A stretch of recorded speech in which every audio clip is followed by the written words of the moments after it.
শহীদ জিয়ার প্রত্যেকটি সৈনিক, খালেদা জিয়ার প্রত্যেকটি সৈনিক বিশ্বাস করে যে বাংলাদেশই হচ্ছে তার প্রথম এবং বাংলাদেশই হচ্ছে তার শেষ ঠিকানা।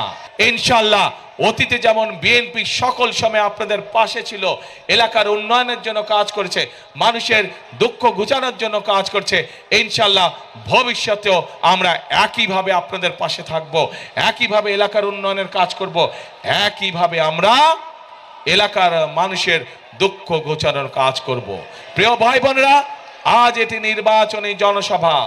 আমি আজকে মনে করি এই নির্বাচনী জনসভায় সাধারণত আমরা কি দেখেছি, নির্বাচনী জনসভায় আমরা দেখি যে সাধারণত এক দল আরেক দলের বিপক্ষে কথা বলে থাকে। কিন্তু আজ যদি আমি অন্য কোনো দলের বিপক্ষে কথা বলে থাকি, তাহলে জনগণের কি তাতে কোনো লাভ হবে? জনগণের লাভ হবে না। জনগণের জানতে চায় যে জনগণ যে আমাদেরকে ভোট দিবে, আমরা জনগণের জন্য কি করব, এলাকার জন্য কি করব।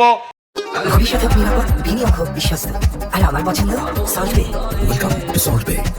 এলাকার মানুষের জন্য আমরা কি করব, সেই জন্যই আজকে আপনাদের সামনে আমরা আমাদের দলের যে পরিকল্পনা, সেই পরিকল্পনাগুলো আমরা আপনাদের সামনে তুলে ধরেছি এবং এই পরিকল্পনা তুলে ধরার মাধ্যমেই যেই কাজগুলো করব, সেই কাজগুলো করার মাধ্যমে আজ আপনাদের সমর্থন আমরা প্রত্যাশা করছি, আপনাদের সমর্থন আমরা আশা করছি।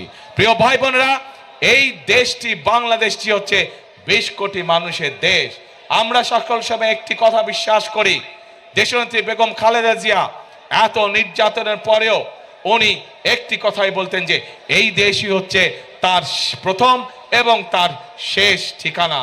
বিএনপির প্রত্যেকটি নেতাকর্মী, শহীদ জিয়ার প্রত্যেকটি সৈনিক, খালেদা জিয়ার প্রত্যেকটি সৈনিক বিশ্বাস করে যে বাংলাদেশই হচ্ছে তার প্রথম এবং বাংলাদেশই হচ্ছে তার শেষ ঠিকানা। কাজেই প্রিয় ভাই বোনেরা, এই দেশ আমরা বিশ্বাস করি জনগণই সকল ক্ষমতার উৎস, এবং যেহেতু আমরা বিশ্বাস করি জনগণই সকল ক্ষমতার উৎস, সেই জন্য আমরা জনগণের সামনে এসে দাঁড়িয়েছি। জনগণের সমর্থন নিয়ে, জনগণের ভালোবাসা নিয়ে, জনগণের শক্তিতে আমরা বাংলাদেশকে পুনর্গঠন করতে চাই।